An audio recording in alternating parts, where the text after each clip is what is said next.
본문의 말씀을 가지고 하나님의 은혜입니다. 그런 제목으로 잠깐 동안 은혜를 나누려고 합니다. 오늘 1절의 말씀을 보시면 이렇게 시작을 합니다. 블레셋 사람들은 그들의 모든 군대를 아벡에 모았고 이스라엘 사람들은 이스라엘에 있는 샘 곁에 진쳤더라. 우리가 지난 시간에 사울의 몰락에 대해서 살펴보았습니다. 그런데 그 사울과 그 가문의 몰락은 바로 오늘 본문에 기록된 이 전쟁으로 인하여 실행이 됩니다.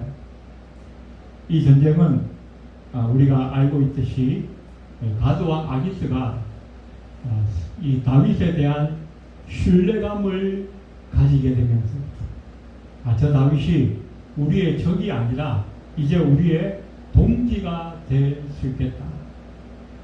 그런 확신과 함께 시작되어지게 됩니다. 그런데 이 전쟁을 통하여 사울의 왕가가 몰락하게 된 것과 비슷한 모습으로 오늘 본문의 주인공이 다윗도 굉장히 심각한 위기 가운데 빠지게 됩니다. 그런데 하나님께서 은혜를 베푸셔서 사실 다윗은 잘못한 것밖에 없는데 하나님께서 그냥 용서하시고 그냥 은혜를 베풀어 주셔서 이 다윗은 그 위기를 가까스로 모면하게 됩니다. 그리고 오히려 그 하나님의 은혜를 힘입어서 아기스 왕 앞에 배짱을 부리기도 하는 그런 일련의 사건들이 오늘 본문에 기록되고 있습니다. 오늘 우리는 이 본문을 통해서 다윗이 어떠한 위기에 빠지게 되었는가, 그리고 하나님께서 이 다윗을 어떻게 구원하셨는가, 어떻게 은혜를 베푸셨는가, 그런 내용들을 좀 살펴보면서 잠깐 동안 은혜를 나누고자 합니다. 자, 첫 번째, 이 다윗이 어떠한 위기에 빠지게 되었는가. 제가 여러 번 말씀드렸습니다만은 이 다윗은 아기스 왕의 그 가드 지역으로 망명을 하게 되죠. 그래서 한 1년 4개월 정도 그곳에 머물면서 이스라엘 그 경계 지역 남쪽에 있는 이방 민족들을 쳐서 약탈이죠. 일종의 약탈을 해서 먹고 살게 됩니다. 그러다가 이 아기스 왕을 한 번씩 만나게 되면 이 아기스 왕에게는 이스라엘을 쳐서 침략해 온 것처럼 그렇게 거짓말을 했었어요. 그러다 보니까 이 아기스 왕이 다윗을 점점점 신뢰하게 됩니다. 그리고 나중에는 자기의 편이 될 수도 있겠다라고 하는 그런 생각을 하고 결국 이 이스라엘을 다시 한번 침략하는 이 전쟁에 이 다윗을 그리고 그의 그 동료들을 같이 나가야 된다라고 명령을 합니다. 그래서 오늘 이 절에 보시면 블레셋 사람들이 그들의 모든 군대를 총동원했습니다. 그리고 이 이스라엘 사람들은 이스라엘에 있는 샘 곁에 진쳤다. 이 블레셋이 진치고 있는 아벡과 이스라엘 사람들이 진치고 있는 이 이스라엘, 이 둘 다 굉장히 전략적으로 요충지라고 알려져 있습니다. 그래서 이 전쟁은 그동안 그냥 이 블레셋 사람들이 간헐적으로 이스라엘을 여기도 한번 집적됐다가 저기도 한번 집적됐다가 하는 그런 국지전이 아니라 정면전이에요. 정면전. 10여 년 전에 소년 다윗이 그 골리앗을 이기고 목을 베면서 그때 이 이스라엘이 완전히 블레셋을 이겼거든요. 그래서 그 이후로 한동안 찍소리 못하고 있다가 조금씩 침략 전쟁을 했었어요. 그러다가 이제 어떻게요? 아기스 왕이 야, 이 다윗이 우리 편이다. 우리나라의 그 최고의 장군이었던 그 골리앗을 없앤 그 다윗. 그러면 어떻게 해요? 이 다윗은 이스라엘의 최고의 장군인 거 아닙니까? 그런데 그 이스라엘의 최고의 장군이 우리 편이 됐으니까 이제는 겁날 게 없다. 그래서 10여 년 만에 다시 블레셋과 이스라엘이 나라의 부군이 달린 정면전을 펼치게 돼요. 그러다 보니까 어떻게 해요? 다윗과 그의 무리들도 총동원해. 그래서 오늘 2절에 보니까 블레셋 사람들의 수령들은 수백 명씩, 수천 명씩 인솔하여 나아가고 다윗과 그의 사람들은 아기스와 함께 그 뒤에서 나아가더니 블레셋의 수령들이 수백 명씩, 수천 명씩 먼저 인솔해서 앞서 나아갑니다. 그리고 이 다윗과 그의 무리들은 아기스와 함께 뒤에 남게 돼요. 그런데 이것을 보고 이 블레셋의 방백들이 반대를 합니다. 자, 그런데 이 다윗은 지금 굉장히 심각한 곤란한 가운데 빠졌어요. 지금 이 전쟁에 나가면 어떻게 돼요? 자기의 동족 이스라엘과 싸워야 돼요. 안 나가겠다고 하면 어떻게 됩니까? 그동안 아기스에게 잘 보여왔던 거짓말까지 하면서 얻었던 그 신뢰가 한순간에 깨어져 버립니다. 그래서 적진에서 이 다윗과 그의 그 동료들이 또 그의 가족들도 있지 않습니까? 하루아침에 다 몰살당할 수 있는 상황입니다. 전쟁에 나갈 수도 없고 안 나갈 수도 없는, 그렇다고 또 어떻게 해요? 도망도 갈 수 없어요.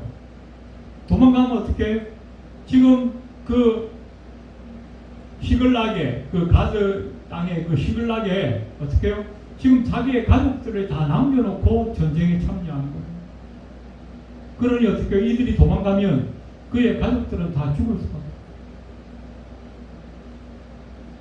꼼짝할 수 없는, 아무런 방법이 없이 전쟁에 나갈 수밖에 없는 그런 위기 가운데 빠져들게 되었다는 것입니다.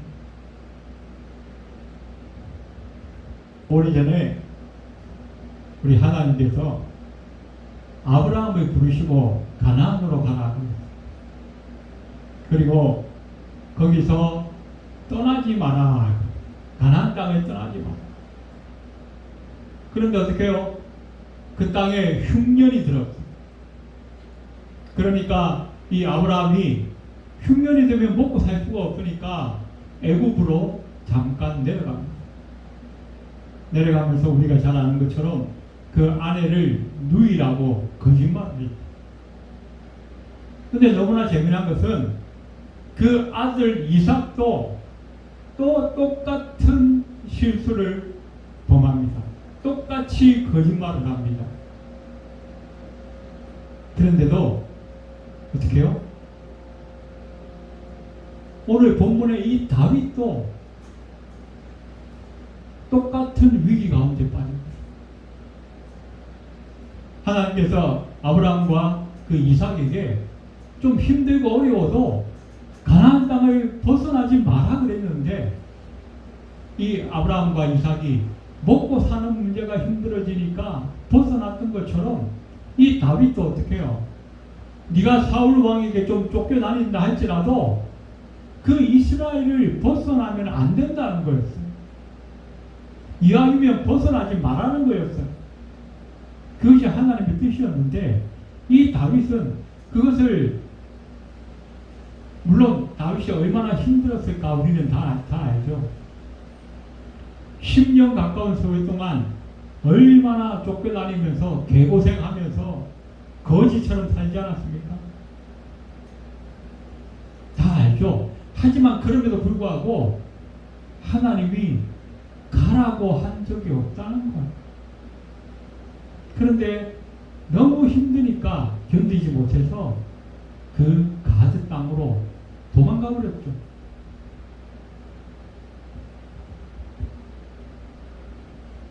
우리가 잘 알다시피 하나님께서 이 다윗에게 그런 힘들고 어려운 시간에 허락하신 것은 다 목적이 있었어요. 사울 왕은 사람을 통해서 세워진 왕입니다. 그러나 다윗은 어떻게 해요? 하나님께서 친히 선택하시고 하나님께서 친히 기름 부으셔서 세운 하나님의 왕입니다. 무엇하게 하시려고? 다윗을 통하여 하나님의 뜻이 이루어지는 나라를 세우십니다. 그래서 이 다윗을 통하여 하나님의 뜻이 이스라엘 백성들에게 전해지고 그 이스라엘 백성들이 다윗을 통해서 하나님의 뜻을 이루며 살아가는 그런 하나님의 백성들의 나라를 이 땅 가운데 실현해 보기를 원하셨던 것이 하나님의 뜻이라는 거죠. 그러기 하기 위해서는 어떻게 해요? 다윗이 좀 더 연단되어지고 좀 더 훈련받아서 모든 시험과 모든 유혹과 모든 환난 가운데서 이겨낼 수 있는 강력한 왕이 되기를 하나님은 원하셨다는 거죠. 그런데 너무 힘이 들고 어려우니까 다윗도 인간이잖아요. 너무 인간은 다 한계가 있는데 그 한계점을 넘어서는 그런 어려움들이 있다 보니까 다윗이 결국 어떻게 그것을 견디지 못하고 도망가 버렸다. 그러다 보니까 어떻게 해요?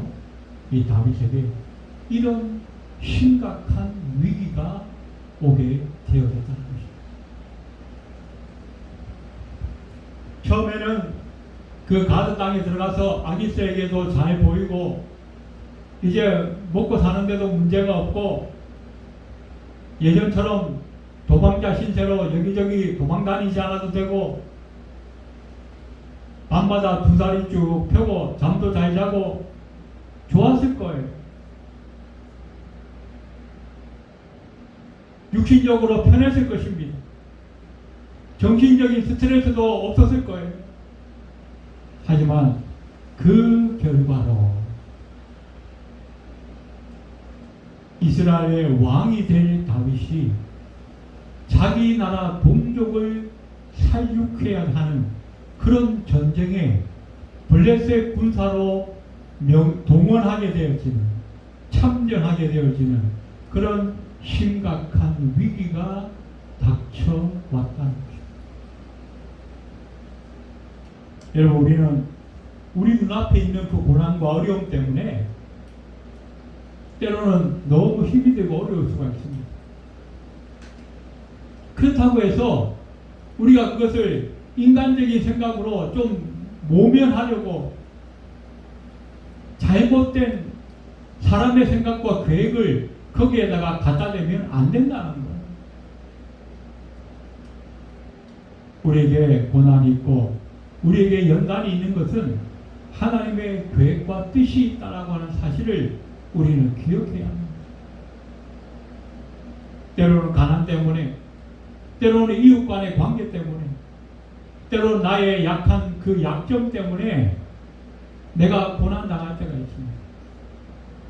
하지만 그 연단을 통해서 하나님이 나를 업그레이드 시켜 가신다고 하는 사실을 우리는 기억해야 한다는 것입니다. 그 연단을 우리가 통과하지 않으면 우리는 하나님의 계획과 그 섭리 안에서 쓰임 받을 수 있는 인물로 성장할 수가 없다는 겁니다. 우리 삶이 때로는 힘들고 어렵다 할지라도 하나님의 계획과 섭리 안에서 우리가 연단되어진다라고 하는 이 사실을 분명히 기억하여서 쉽게 그것을 모면하려고 벗어나려고 육신적인 생각을 하지 않을 수 있는, 묵묵히 인내하며 연단 가운데 훈련되어져서 하나님 앞에 새로운 모습으로 설 수 있는 저와 여러분이 되시기를 주의 이름으로 축원드립니다.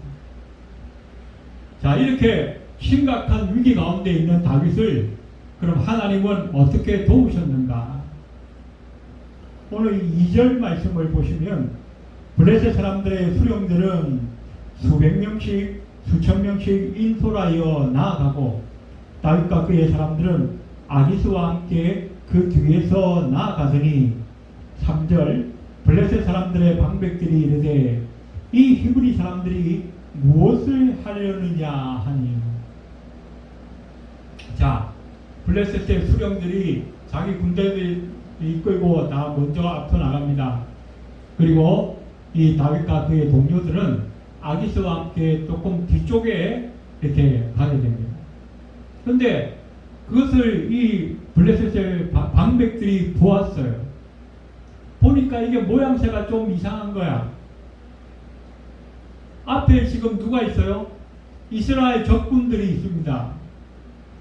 그런데 우리 뒤에 또 누가 있어요? 이 히브리 사람들이 있는 거예요.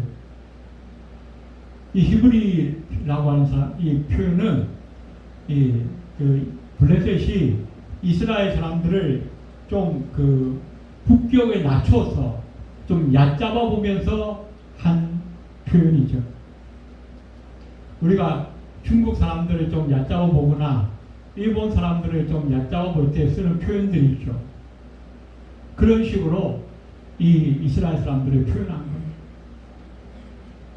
그런데 이 블레셋의 방백들의 입장에서 보면 앞에도 이스라엘, 뒤에도 이스라엘, 우리는 그 중간에 마치 갇힌 것 같은 그런 모양새가 된다는 겁니다. 이 다윗과 이 이스라엘 사람들을 이 지금 방백들은 믿을 수가 없는 거예요. 그러니 어떻게 해요? 반대할 수밖에. 아니 저들을 우리가 어떻게 믿습니까? 저 다윗이 누굽니까? 골리앗을 때려 눕힌 사람은 이스라엘 최고의 장군인데, 그러면서 반대를 합니다.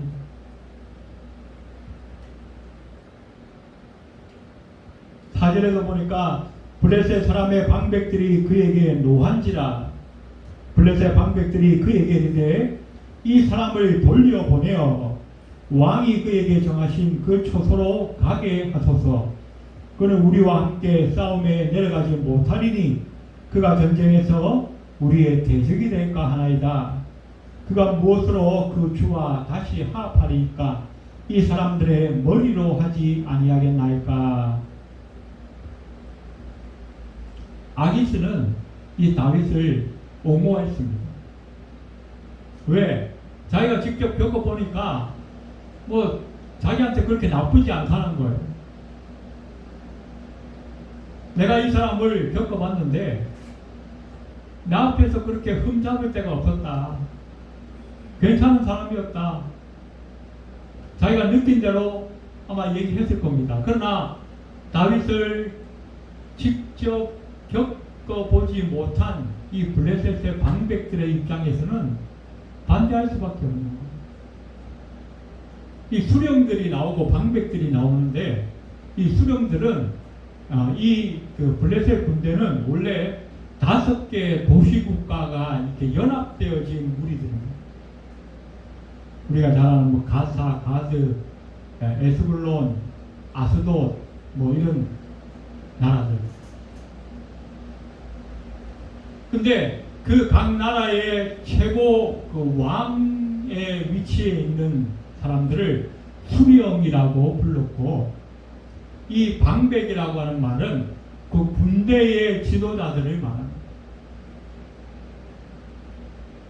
그래서 이 실제로 그 전쟁에 직접 그 전투를 지휘하고 총괄하는 이 군대 지휘관들의 입장에서 봤을 때는 이 다윗과 그의 무리들이 눈의 가시와 같은 존재라는 거예요.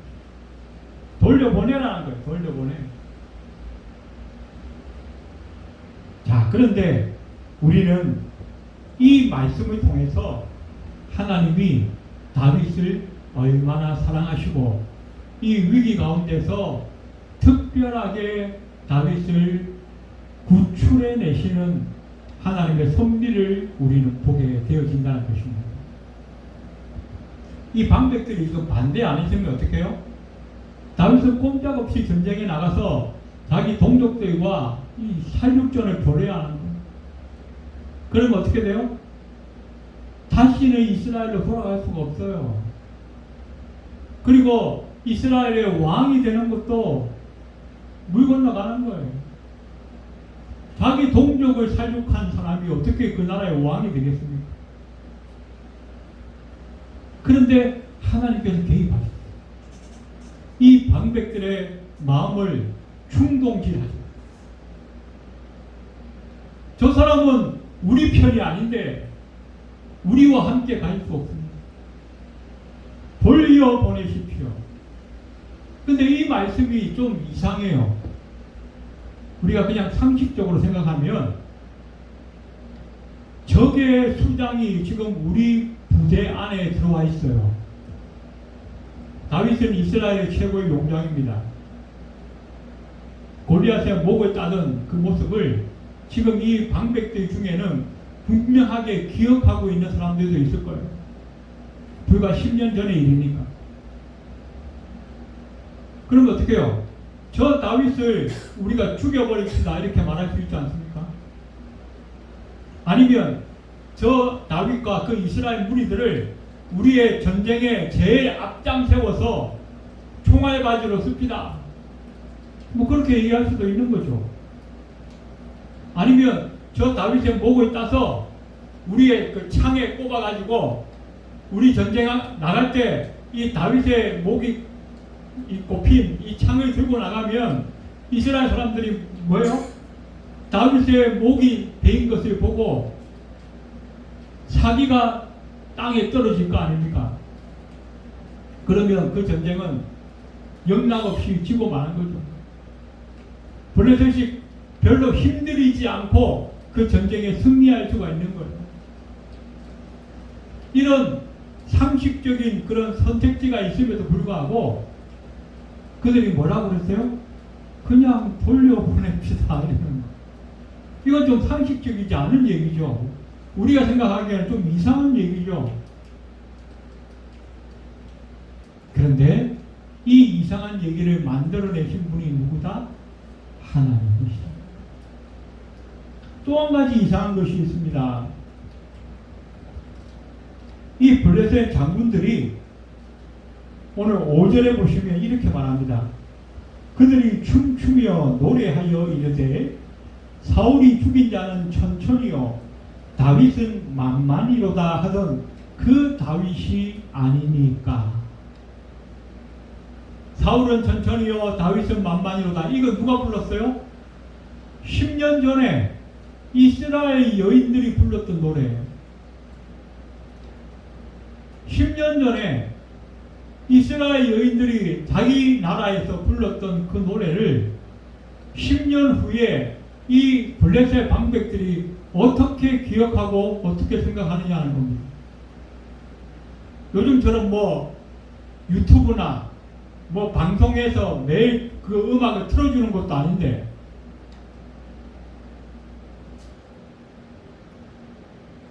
아니 어디에 뭐 녹음을 하거나 저장할 수 있는 그런 시설이 없잖아요. 그런데 그 노래를 어떻게 기억하냐고요.